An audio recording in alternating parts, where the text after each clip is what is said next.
It is 4:30 p.m. on Monday, May 9th, 2022. This is the Planning Commission agenda session for, this is the agenda session for Planning Commission meeting on Monday, May 9th, 2022. Today is May 5th, and sorry about that. So my name is Jessie Masters, and with that, we'll start going through the agenda. So we've got one item on the consent agenda. That's the approval of the minutes from the April 25th, 2022 Planning Commission meeting. And then we've got some items for new business for you today. So the first one is VAR 2022-0010. This is a variance submitted by Jacob Bourne for property located at 324 South College Avenue. The property is zoned NC Neighborhood Conservation and contains approximately 1.12 acres. The request is a variance to floodplain standards. Alan Pugh is the will be presenting this item for you. I don't know whether he is online yet. In case you were not aware, Alan Pugh, our floodplain administrator, has been quite busy today, given the weather events from last night. So I don't know if he'll be joining us today. So I'll try to summarize this one the best as I can. So the request is for a variance, again, to the floodplain standards. The requirement for this site would be that a flood study is provided because of where it lies within the floodplain. The applicant is requesting a variance to that standard, finding that FEMA is currently undergoing some map changes to this area and has provided a flood study as part of that part of those changes. So the applicant is requesting that much of that information is going to be the same, and so is therefore requesting a variance to that standard. Again, I'm not going to be fluent in this item, but I can take any questions from the commission that I can deliver to Mr. Pugh if the commission has any. Jesse, is this available for consent? It would be, yes. I'd want to hear from the other commissioners, obviously, but this sounds like we're just kind of waiting on something, and if the applicant wants it and engineering is okay with it, I think it's fine. Okay. I concur. Okay, we will move that one to consent. I have a feeling a few of these might be contenders for you all, so. No, I jumped in and asked it because I figured Porter would ask it. So okay. We can take turns on that, Porter. Okay, great. Moving right along then to the next item is VAR 2022-0011. This is a variance submitted by HFA for property located at 4391 North Waterside Court. The property is zoned RO, residential office. It contains approximately 0.91 acres. The request is for a variance to the commercial office and mixed-use design and development standards for cross-access. So for this one, the property is coming through as an SIP for a dance studio, and the applicant is proposing cross-access to the south, so they're going to connect into that driveway. You can kind of see there that Gretchen's pointing out. Thank you. So they are going to be connecting to the south and dedicating an access easement for that, but they are really unable to connect to the north and the west, given the way that they're grading the site and some steep topographical challenges along to the west. The way that they've laid out the site also, they've got their building to the north and the parking lot to the south. So they have it's not technically in our urban form standards, but they are not providing parking in front of the building. So it wouldn't be that there's just a big parking lot in the front that then would have cross access, easy access to the north and south. So staff is recommending in favor of the request, and we did not receive any public comment on this, and I can answer any questions you might have. It would be eligible for consent unless the commission wants to discuss it further. Can we add this one to consent? We can. I would move it to consent. I concur. Okay. Next up, we've got a variance VAR 2022-0012. This is variance submitted by Cameron Clark for property located at 741 North Vandeventer Avenue. The property is zoned RSF4, residential single family, 4 units per acre, and contains approximately 0.28 acres. The request is a variance to the driveway and parking standards for driveway length, driveway width, and curb cut separation distance. So this came to our office as a response to a violation that was issued.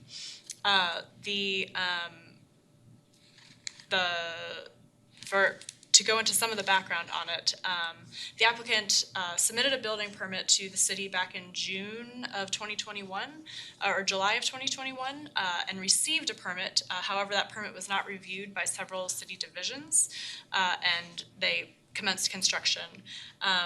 A city inspector went to do a driveway pre-pour inspection on the site and discovered that the building appeared to be in violation of several of the city's ordinances, 3 of which are before you with this request on this item. So they did have a zoning violation for the zoning setbacks for the front on both Cleburne and Vandeventer that was approved by the BOA last Monday, just a few days ago. The BOA found that the basis of hardship was really that the applicant had a vested interest in the permit that was issued at this stage in the game, given that they had, shown basically an intent to comply with the law and an effort to act in good faith, and they'd had substantial, basically unrecoverable funds at this stage in the game because the building is mostly completed at this time. So that's again, this body will not be talking about the zoning issues, but there are some planning issues that are in your purview. So the applicant is showing, or there are currently on the sites 2 driveways. So one of the driveways is going into where the applicant is constructing their garage, and typically our driveways have to have an 18-foot length before. They have to have an 18-foot length in order to prevent cars from parking in the right-of-way or blocking the sidewalk. The second violation is that they have a second driveway that is wider than 24 feet wide, which is the maximum width for a driveway. And that driveway is also, when you're going to have multiple driveways on a site, there typically has to be 30 feet of distance between those driveways, and so that second driveway is both exceeding the maximum width allowed and too close to the other driveway. So staff is recommending partially in favor for this one. We find that the driveway leading into the garage, we're in support of that variance, given that the front setback was the front setback variance was approved. The garage is not going to move, and that's basically the only way the property owners to have access to the garage is by keeping that driveway. We're not in favor of maintaining the second driveway the way that it stands, and so we are not recommending in favor of the applicant's request for a variance there. We have received some public inquiries about the request, but we have not received any direct opposition or support for the request. I would recommend this one stay off consent to let the applicant speak to the item, and I can answer any questions you might have. Sorry, I'm chatty this evening. So with the things that did not get reviewed for the permit, was that the applicant or developer's failure, or was it government failure on that? Basically, who dropped the ball? Well, so the issues were somewhat both, I guess, is the short answer to your question. So they were showing these issues on the plans, and not fully though. That second driveway that is on the site currently was not ever shown on the plans. So that driveway was installed without ever being on an approved permit. The setback violations and the driveway that's leading into the garage was shown on the plan, but was in violation of our ordinance. So typically what would happen is, the permit would get reviewed, comments would be issued to help bring the drawings into compliance before it would get issued. In this instance, the permit was issued by the Building Safety Division without sending it around to multiple divisions for review. So the Building Safety Division reviewed it and approved it because it was in compliance with their standards for building safety. But as far as zoning and development, some of these standards were not met. Okay, that answers my question, thank you. Yeah, Jesse, just to clarify, on page 16 of this attachment, there are plans provided by Blue. Were those reviewed by anybody at Fayetteville? Those survey was provided after the fact. So the survey was not provided with the permit. The survey was provided after a stop work order was issued by the Building Safety Division. Okay. I hope that answers your question. So Jesse, just so that this is basically the same question. Did they have a site plan that they put in as part of their initial permit application? Yes, they had a site plan that they submitted. The site plan was not meeting city ordinances.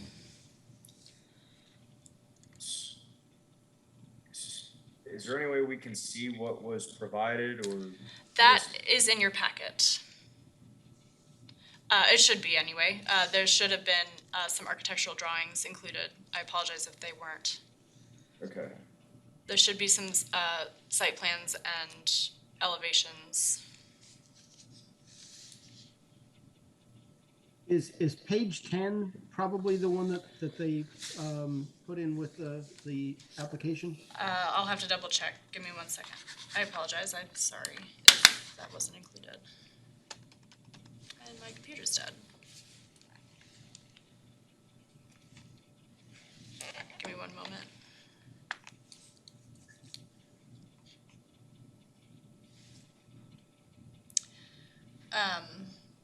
If it's not obvious, then it's possible that the site plan was not included. There's just a few things. I mean, there's site plans, and then it moves to a survey and then pictures, and so all of that Okay. was included kind of as one. Yes, so the architectural drawings were included. The survey was performed by the applicant after the permit was issued. And then the photographs I put in there for reference.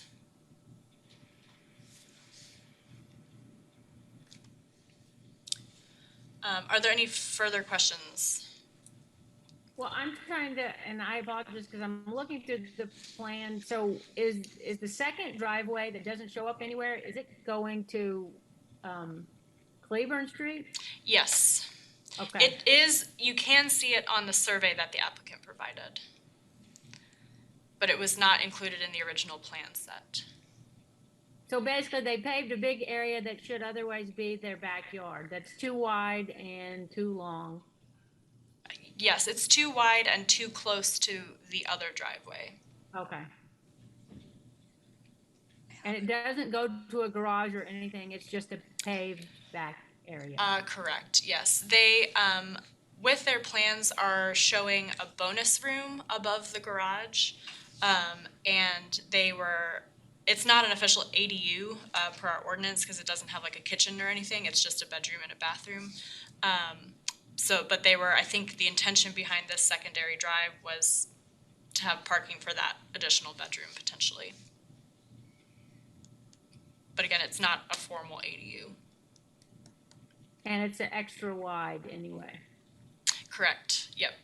The maximum width is 24 feet, and they currently have a width of about 26.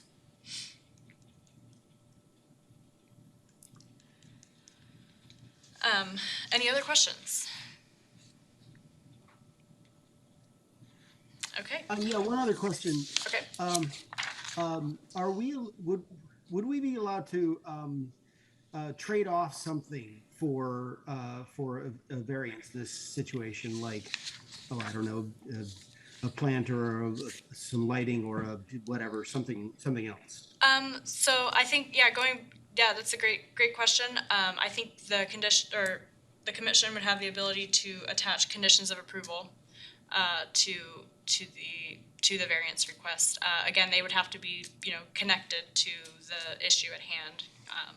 But, yep, I think that answers hopefully that answers your question. It's sort of, so the issue at hand is well, not having quite the streetscape that we're wanting, right? And and so it's the house is sort of projecting into the plane that usually would be sort of a setback to create cohesiveness in the neighborhood and that sort of thing. So would like a park bench out front be a trade-off that would, just for example, that would be giving something back to the community? Um, I think we'd have to probably think about that a little bit, but how a park bench is directly connected to a driveway might be, Lack a rational nexus. yeah, I thank you. I think that might be lacking rational nexus potentially. Is this something we can discuss with Blake or? It is something that we could bring up on Monday too. Those thoughts. That was just a quick thinking on my feet thing, but just to try to find some example to make my question make sort of sense. But that's the kind of something that we might be looking at to I don't know, get something for something is what I mean. I think thinking closely about what the intent of the ordinance is and whether the condition that you're adding is in line with that intent might be a good way to think about that. Anything else? Okay, we will move along then to our next item is VAR 2022-013. This is a variance submitted by Blue and Associates for property located at 5641 West Jess Anderson Road. The property is in the Fayetteville planning area and contains approximately 18.18 acres. The request is for a variance for insufficient street frontage, and Gretchen Harrison's the planner on this one. Yes, thank you, Ms. Masters. So the variance request associated with this property is for a property that's 18 acres and located west of Fayetteville in unincorporated Washington County. The property lies within our planning area and is on the south side of Jess Anderson Road. It has approximately 300 feet of street frontage on that road. Hamstring Creek runs through the property on the south side, and a large portion of the site is within a floodplain. But essentially, the variance request for this item is to vary from Washington County's lot width requirements, which is 75 feet. And they are requesting to create 2 lots with insufficient street frontage. There's a line here that shows kind of an informal lot.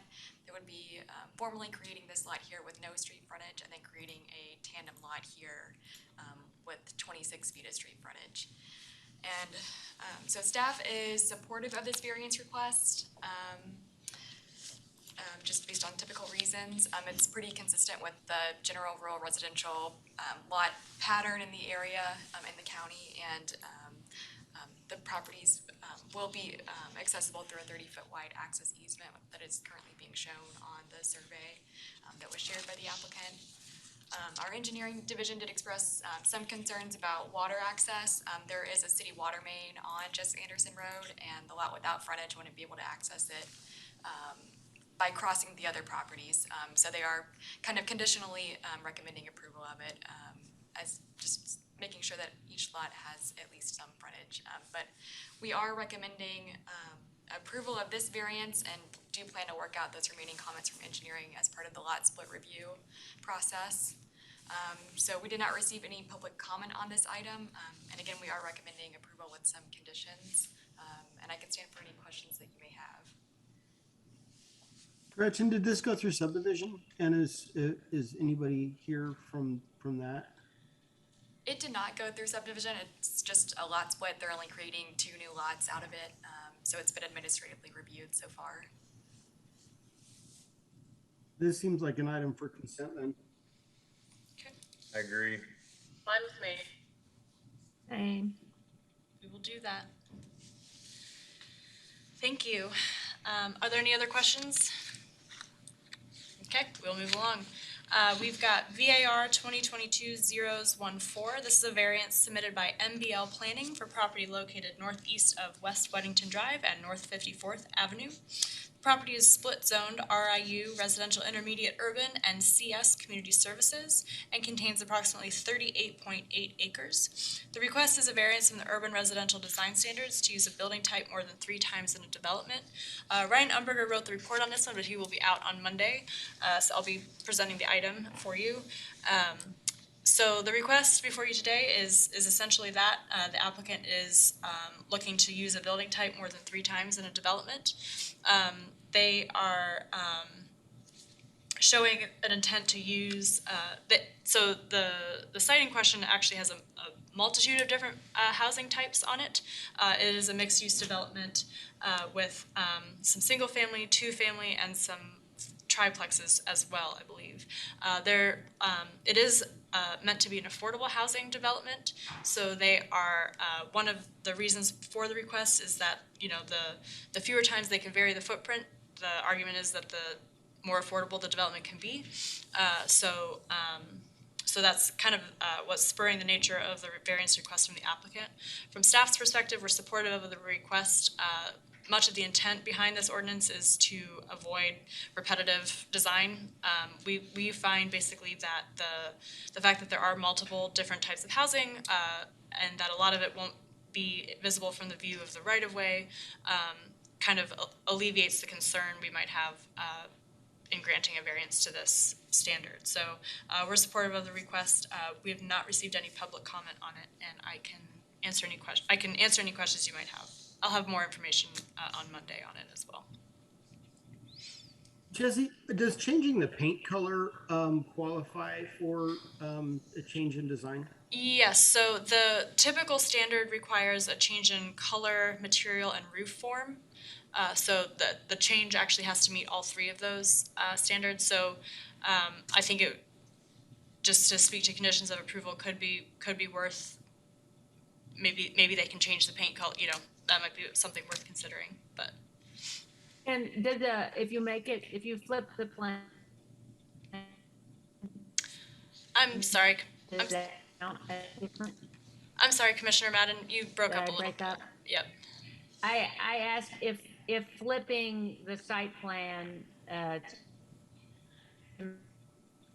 does that count as a different If they just, building type? if they were just to mirror it, potentially, Yeah. the building. I think as long as it's changing in roof form, you know, if it would change the roof shape, then perhaps, yeah. That might be something to consider as well. My feeling is we should keep it off consent and just ask them to vary the paint color on it, and because that's just a real minor thing, but it does allow people to be able to tell the difference between the buildings. Okay. We will keep this one off consent. Are there any other questions on it? Okay. Hearing nothing, we will move along then to our next item is PPL 2022-03. This is a preliminary plat submitted by ESI for property located southwest of North Toy Drive. The property is in the Fayetteville planning area and contains approximately 33.14 acres. The request is for a preliminary plat of 19 residential lots, and Gretchen Harrison is the planner on this one. Yes, so as Jesse said, this project is a preliminary plat for a subdivision in the county with 19 residential lots and 3 detention ponds. This item did go through subdivision committee last week, and just some general things worth noting about it. They were originally proposing at subdivision committee access strictly through Toy Drive with 2 stub-outs to the north and south. They have since amended the preliminary plat to include a stub-out to the east. There was some discussion at the last meeting about right-of-way here, and I spoke with our land agents just to clarify whether that had been dedicated or what the background on that was. And it seems like there's some discrepancies in the records, and it is either kind of an access easement or unofficial right-of-way there, but there is no official public street that this subdivision could connect to other than Toy Drive to the north here at this time. But since there are no other connections, the applicant is requesting a variance for connectivity, and they are only providing stub outs for future connections to the north, south, and east. There is none to the west here. Due to these two large hollows on the property, they found it difficult to add in east-west connections through the subdivision. And so staff is supporting the applicant's request to vary from connectivity due to kind of the topographic constraints and just the general design of the site following the design of the subdivision following the site's topography. They are also requesting a variance for block length. Toy Drive right now is about 1,800 feet long, and that was something that was varied as part of the plat of that subdivision in the 90s. And so they are requesting on the west side to extend the length of Toy Drive by about 700 more feet. And then on the east side, with the stub out here, they've reduced the variance request partially since subdivision committee and are only asking for a 730-foot long block on the east side of Toy Drive here. And then they are also requesting to vary from the block length on the west side of their added interior street because they aren't able to provide a connection to the west due to that hollow on the property. I think those are kind of the major issues that were brought up at subdivision committee. I know there's been a lot of public inquiry about this item. I think about 15 or 20 members of the public showed up at the last meeting, and we've gotten several phone call inquiries and emails about the project. And most of the concerns seem to be centered around only having access onto Toy Drive and just like future traffic impacts. We did to kind of clear up that the county doesn't allow traffic calming measures. So they want to be able to put in speed bumps or things like that to kind of slow down traffic along Toy Drive. But as kind of a compromise, the applicant has shared an intent to install stop signs at a new intersection where they provided that new stub out so that traffic is required to stop at least at some point along that extended street. Otherwise, I think a couple people had concerns about just the stub outs and questions about kind of the city's goals for future connectivity, and we're curious as to whether neighboring properties are redeveloped and whether those connections are actually feasible. So just things that will probably be mentioned at Planning Commission on Monday and things that we'll try to provide more clarity on then. But with all that said, we are recommending approval of the preliminary plat subject to some conditions and recommending in favor of the variances for block length and connectivity. But I can answer any questions that you may have. Gretchen, Joe and Mary and I were on subdivision for this. It's a complicated thing. There's a lot of resistance to allowing another subdivision to add on to the existing streets in the existing neighborhood. You know, that we hear things like going to destroy our neighborhood, things like that. But there's not too many options that we can work with or work around, even fewer if there's no traffic calming allowed. And I think my one request would be, is it possible to have somebody from county planning that could answer our questions or keep us from asking for things that they're not going to get anyway? We could ask. I don't know whether they'd be able to bring somebody around that quickly, but the preliminary plat after Planning Commission, if it receives approval from this body, would have to go to county planning for approval as well. So I don't know if that helps alleviate any concern there.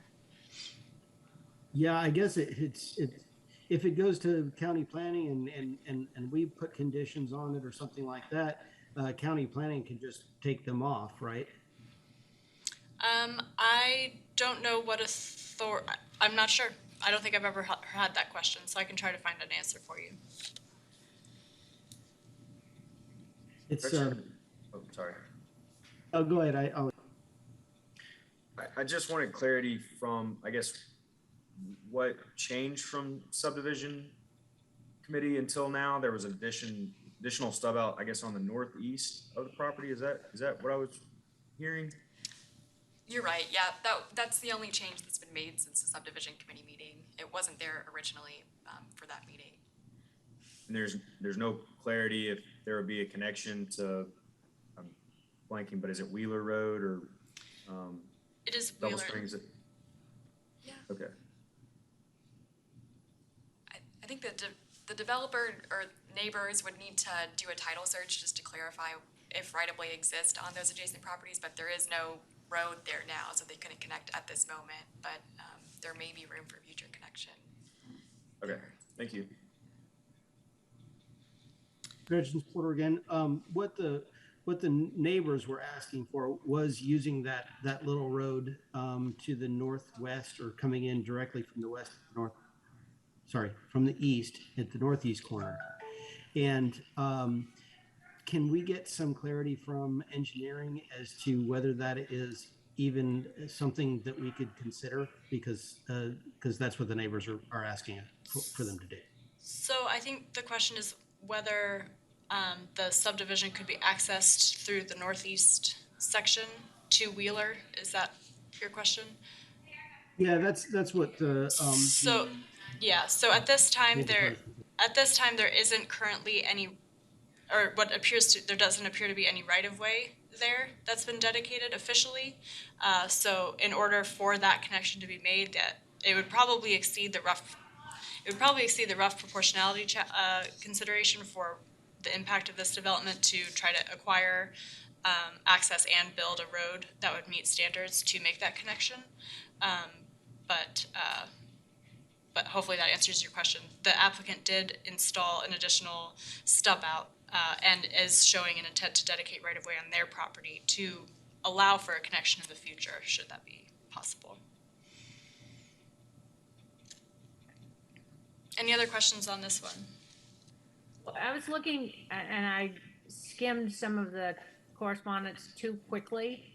So the site plan looks like they are including the other stub outs, correct? Even though they're saying there's no logical connection because of the swale or draw or whatever that is on the west side. As far as I know, they aren't providing any stub outs on the west side. There's just one here-ish to the north, and then another one here to the south. Okay, but those two are included. And then, so the area with the swale or whatever is just absorbed into those really long, thin lots in their site plan. Exactly. Okay.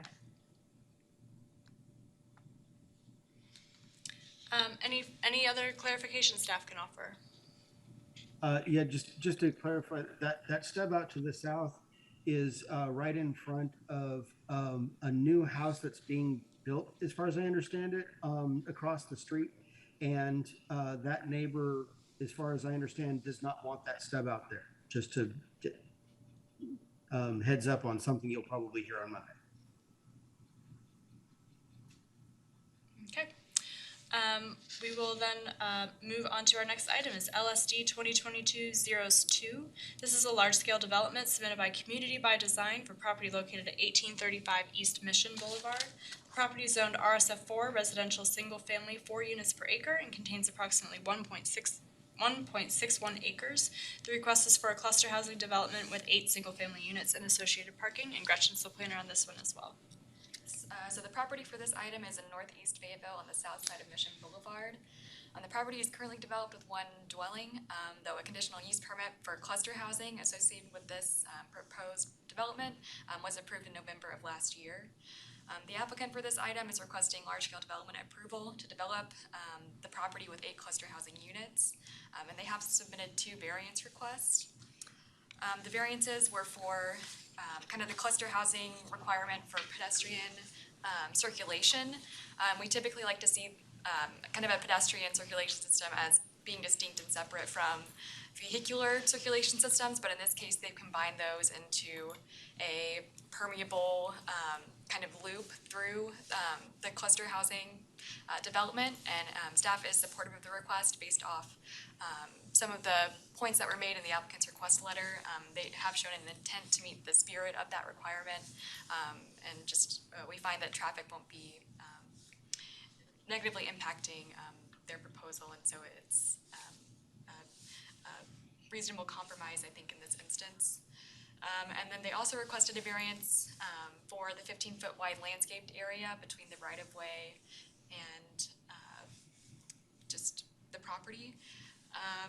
And We did reach out to Urban Forestry for comment on that variance request, and they did share that they are able to support it. They are providing 10 feet of green space, and just given a retaining wall that's on that side of the property now and some other kind of site-specific constraints, they found that it was adequate and enough room to plant street trees and other things within that area. Otherwise, we are recommending just kind of no improvements. The property's frontage right now is currently fully developed with a 12-foot trail, and so we are only really recommending street lights and street trees along Mission Boulevard for this project. Otherwise, we found the proposal to be meeting all of our ordinances, and we are recommending approval of this item with some conditions. We did not receive any public comment on it, though, but I can stand for any questions that you may have. Any questions on this item? Okay, hearing none, we will move along then to the next one is LSD 2022-012. This is a large-scale development submitted by Jorgensen and Associates for property located east of North Old Missouri Road and East Rolling Hills Drive. The property is zoned NSG, Neighborhood Services General, and NC, Neighborhood Conservation, and contains approximately 39.07 acres. The request is for a mixed-use development with 27 multifamily residential units, 10 single-family lots, and 4,080 square feet of commercial and retail space. Ryan Umberger is the planner on this one, but I'll be presenting the item for you on Monday. I think the commission is somewhat familiar with this project at this stage. They did come through with a conditional use permit a few weeks ago to develop multifamily along North Old Missouri Road.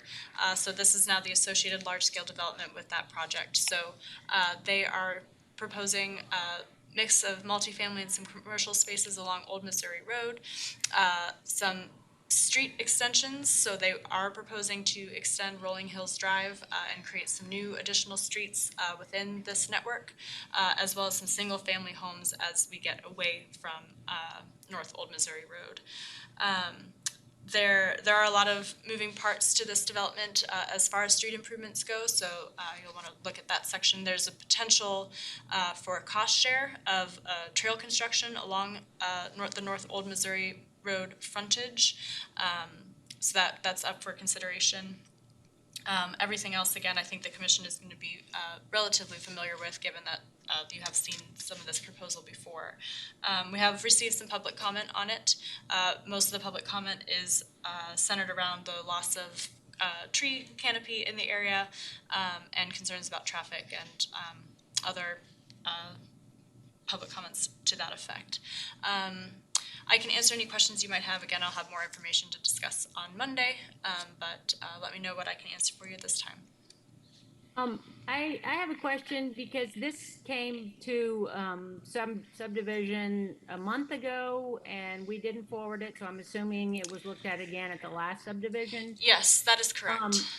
I had posed some questions and sent some stuff, sketches and stuff back and forth to Ryan. Do you know if any of that was shared, or should I just be ready to ask all the questions over again? Yes, that was shared with the applicant. It is incorporated in your packet. The applicant did not make the changes, but those considerations are included in the packet for the commission's consideration. So I can go into that a little bit if you'd like. So the applicant is proposing to use the alternative residential link street for a street, basically the first street to the east of Old Missouri Road. The alternative residential link street basically reduces a sidewalk on one side of the street. Commissioner Madden had a comment when this first came to subdivision committee about asking whether the applicant had considered creating an alleyway there instead. Because the applicant is requesting the alternative residential link street, there are a few other variances that are kind of associated with that request. One is for curb cut separation requirements, because these the structures along North Old Missouri are, in a way, rear-loaded because they're being loaded from this new street that's being created rather than from Old Missouri. And I believe, I'm blanking on what the other, that they're creating basically a double frontage lot by doing this. If they had put an alley there, they wouldn't have needed those variances to be requested. That said, the applicant did not make those changes, but did offer that, those changes that Commissioner Madden had offered, but they did mention that a lot of it had to do with some fire code requirements. I did briefly speak to Jeremy Ashley about this before this meeting, and he clarified that it sounds like because of the hydrant location back there, they actually need they need 26 feet of space, which is more than what an alley would typically allow for. I will probably. But less than the street. It would have been less than the street, yes. I think the alternative residential link street is 27 feet. And that doesn't impact the alley that they do include to the southeast. Back. I'm gonna have a lot of questions on Monday night, and everybody can be prepared. Okay, thank you. Appreciate that. Are there any other questions or clarifying points I can take at this time? Okay. Hearing none, we will move along then to the next item is RZN 2022-019. This is a rezoning request submitted by Susan Patton for property located at 811 North Olive Avenue. The property is zoned RSF4, residential single family, 4 units per acre, and contains approximately 0.11 acres. The request is to rezone the property to RSF8. Oh, I guess we missed this one on our project map. Sorry about that. Updated. So the request is to rezone the property to RSF8, residential single family, 8 units per acre. Ryan Umberger is the planner on this one, but I'll be presenting on his behalf. Staff is supporting the request. Most of the lots in this neighborhood actually meet the RSF8 standards more closely than the RSF4 standards for lot width and area. And so this lot is actually a non-conforming lot under RSF4, but rezoning the property to RSF8 would bring the site into compliance with zoning. The lot directly to the south at 420 East Rebecca was also recently, within the past probably year and a half, rezoned to RSF8 as well. So staff finds that it's a compatible request, meeting both current land use surroundings and future land use plans for the area. And I don't believe we received any public comment on the item, and I can answer any questions you might have. Is this available for consent? Unfortunately not. Rezonings have to be heard, I guess, for lack of a better word. Rookie commissioner. No, not at all. That's a good question. Well, it's also though, right, because we don't get to approve rezonings. All we're doing is recommending to the council, so we have to hear it. Yeah, correct. It is just a recommendation. Any other questions about this one? Okay, I don't hear any, so we will then move on to our last item on the agenda is an annexation. This is ANX 2022-01, an annexation submitted by Wendell Colors for property located southeast of North Huemont Road. The property is in the Fayetteville planning area and contains approximately 39.46 acres. The request is to annex the property into the city limits of Fayetteville, and Gretchen Harrison's the planner on this one. Yes, so the boundaries for this item are actually a bit larger. The property, as Professor said, contains about 42 acres, so the boundaries are roughly here. But the overall property includes 5 parcels. 3 of the parcels are large lots that are currently developed with single-family dwellings, and the other 2 are undeveloped.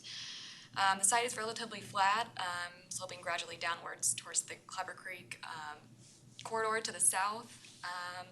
The applicant is requesting this annexation, and they said for the benefit of themselves and the 3 other property owners included in the boundary. They do not have any development or rezoning included with this request. So it is strictly an annexation consideration. The future land use map calls the site within the proposed rezone as residential neighborhood area, and it does have kind of a low infill score of 4. It has access to, or it's close to water and sewer, and it's near a city park and paved trail. Staff is recommending approval of the annexation.